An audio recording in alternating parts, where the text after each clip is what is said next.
Hello guys, welcome back to my channel Ashu on record में मैं आपके लिए एक और वीडियो नई लाई हूँ जिसमें MPSC 001 का क्वेश्चन है। सेकेंड ईयर की बुक है ये, जो कि अगस्त में एग्जाम आने वाले हैं।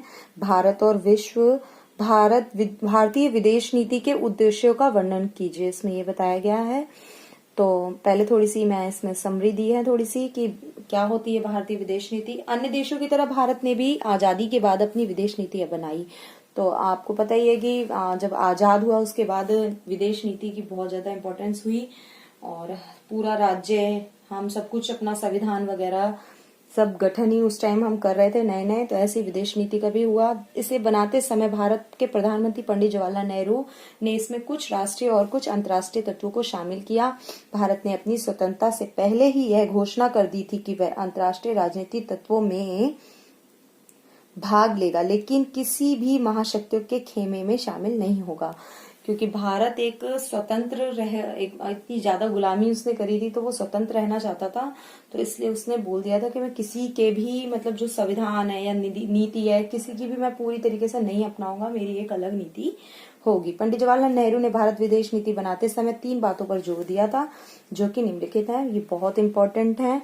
तो आप देख सकते हैं 3 बातें कौन कौन सी हैं।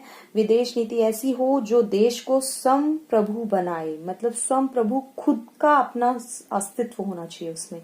विदेश नीति बनाते समय अपनी क्षेत्रीय अखंडता को बनाए रखे। अपनी अखंडता, क्षेत्रीय जो हमारा अंडर भारत है पूरा है, उसकी अखंडता को बनाए रखे।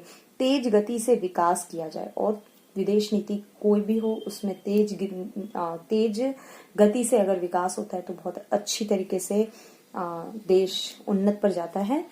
तो इसमें फिर और बताया गया है, कोई भी देश अपनी विदेश नीति बनाते समय राष्ट्रीय हितों को ध्यान में रखकर बनाता है, और भारत ने भी अपनी विदेश नीति बनाते समय अपने राष्ट्र हित को सामने रखा, क्योंकि किसी भी देश की राष्ट्रीय हित उस देश की राष्ट्रता और सुरक्षा को दर्शाता है। तो सिंपल सा इस पॉइंट में यही बताया गया है कि जो हमारी विदेश नीति होती है उसमें क्या ध्यान रखना पड़ता है। विदेश नीति बनाते समय हमें राष्ट्र हित का सामने रखें कि हमारे राष्ट्र हित क्या है। विदेश नीति का अर्थ क्या होता है, थोड़े से वर्डों में इसमें बताया गया है कि विदेश नीति का अर्थ क्या होता है। तो कोई भी देश अलग थलग होकर या पूरी तरह आत्मनिर्भर होकर नहीं रह सकता। तो हम बिल्कुल इस पूरे संसार में अलग कर कर अपनी नीति नहीं रख सकते हैं, लेना हमें उसी से पड़ता है, लेकिन थोड़ा हम अपने रूल रेगुलेशन थोड़े अलग होते हैं हमारे, बस ये है। तो इसमें थोड़ा सा क्लियर किया गया है कि आत्मनिर्भर उनके एक दूसरे नजदीक लाती है। इससे सहयोग और मतभेद दोनों तरह की बातें निकलती हैं। जब एक देश के द्वारा सामाजिक, आर्थिक, राजनीतिक और वैचारिक संबंधों को परिपूर्ण बनाने के लिए किसी अन्य देश से जो संबंध बनाए जाते हैं वो विदेश नीति कहलाती है। जब हम किसी विदेश का मतलब ही यही होगा कि न और देशों से हमारी नीति तालमेल, खान पीन का, निर्यात आयात, ये सारी चीजें इसमें आती हैं। विदेश नीति के निर्धारक तत्व, गाइज मैं आपको फिर बोल रहा हूँ कि किसी भी वीडियो में इस तरीके से क्लियरली नहीं बताया गया है। मैंने छोटी छोटी चीजें, कोई भी अगर विदेश नीति से रिलेटेड भारत के कोई भी क्वेश्चन आ जाएगा तो आप ये पूरा आंसर बस वहां पर लिख देना है, आपको चिपका देना है, आपको पूरे मार्क्स मिलेंगे।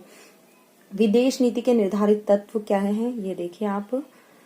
फर्स्ट है घरेलू अथवा आंतरिक कारक, थोड़ा सा विदेश नीति के उसमें दे दिया है मैंने। फिर बाहर अथवा अंतर्राष्ट्रीय परिस्थितियां, फिर इन दोनों को बताया मैंने कि घरेलू अथवा आंतरिक कारक क्या होते हैं। इनको आप स्क्रीनशॉट ले लीजिए और अच्छे से नोट्स बना लीजिए जैसे मैंने बना रखे हैं। ये आप फिर पंडित जवाहरलाल नेहरू ने जो कहा है उसके बारे में बताया कि भारत भौगोलिक नजरिए से पश्चिमी दुनिया और पूर्व, उत्तर, दक्षिण पूर्वी एशिया की मिलन भूमि है।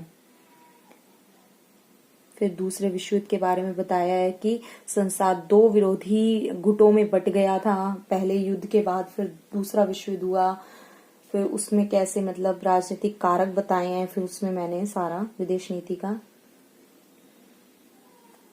राजनीतिक कारक में सिंपल सा है, इसमें बताया बड़े और ताकतवर देश आदर भाव नहीं रखते हैं। वह चाहते हैं कि छोटे देश उनकी हाँ में हाँ मिलाएं, और बड़ी महाशक्तियां अपने आप को चौधरी समझती हैं। इस तरीके की लैंग्वेज उसमें बुक में जो लिखी है वही मैंने लिखी है। एशिया के देश जो कि कभी प्रगति का माना जाता था, वह यूरोपीय साम्राज्यवाद देशों उपनिवेश गुलाम बन गया था, लेकिन भारत, श्रीलंका, म्यांमार आदि देश अपनी आजादी के साथ एक नया युग शुरू कर रहे थे। तो गुलाम नहीं बनना, क्योंकि किसी को अपने ऊपर नहीं करने देना है, क्योंकि ब्रिटिश ने हमारे ऊपर बहुत ही अत्याचार किए हैं, काफी टाइम तक राज किया है। तो भारत इन चीजों से चौकन्ना हो गया था। फिर आर्थिक कारक बताया है वही विदेश नीति का। कुछ भौगोलिक उत्पाद के नजरिए से भारत का स्थान, आप स्क्रीनशॉट ले लीजिए इसका। फिर भारत ने पंचवर्षीय योजना का विकल्प चुना, जो कि ये आर्थिक उसमें ही आई, सोवियत संघ की सहायता से चलती थी। सोवियत संघ हमारा हेल्प करता था। ये 4th पॉइंट है हमारा, विश्व शांति को बढ़ावा देना।